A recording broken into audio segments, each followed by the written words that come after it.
বন্যায় ক্ষতিগ্রস্ত রাস্তাঘাট নিয়ে আরো জানাতে মৌলভীবাজার ও সুনামগঞ্জ থেকে যোগ দিচ্ছেন সহকর্মীরা। প্রথমেই যাচ্ছি সুনামগঞ্জে, সেখান থেকে জানাবেন সহকর্মী জাকির হোসেন। জাকির, সুনামগঞ্জে বন্যা পরিস্থিতির পরে কি ধরনের রাস্তাঘাটের ক্ষয়ক্ষতির আশঙ্কা করা হচ্ছে আর সড়ক বিভাগ থেকে কি বলছে? এখন জন্ম সনদ দিয়ে খোলো বিকাশ স্টুডেন্ট অ্যাকাউন্ট। নিজের বিকাশ নিজে কর।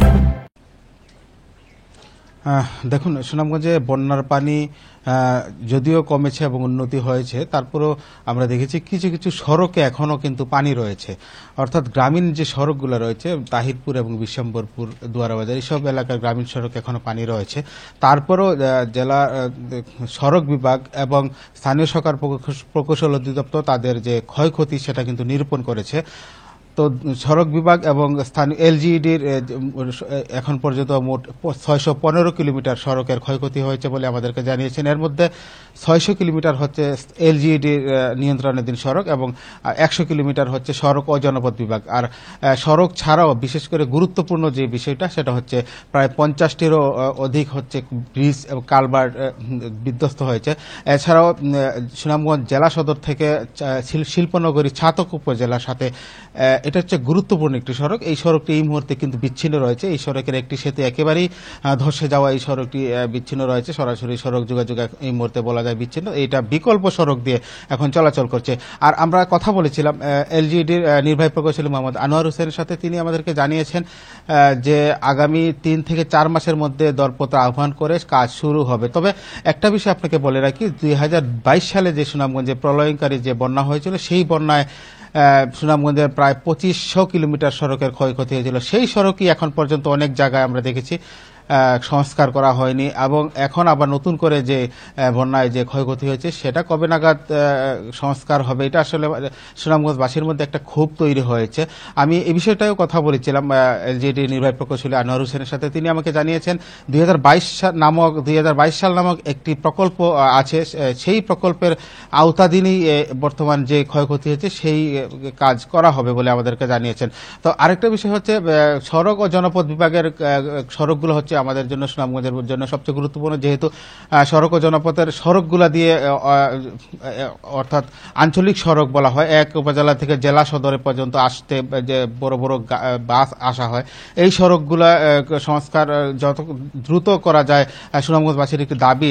তো সড়ক ও জনপথ বিভাগের নির্বাহী প্রকৌশলী আশরাফুল ইসলাম প্রামাণিক আমাদেরকে বলেছেন যত দ্রুত ইতিমধ্যে তিনি জরুরি বিভাগে কাজ শুরু করেছেন। তো সার্বিকভাবে আমরা বলতে পারি আমরাও চাই দ্রুত কাজ শুরু করা হোক। এই মুহূর্তে আমরা যাচ্ছি মৌলভীবাজারে, সেখান থেকে জানাবেন আমাদের সহকর্মী তুহিন।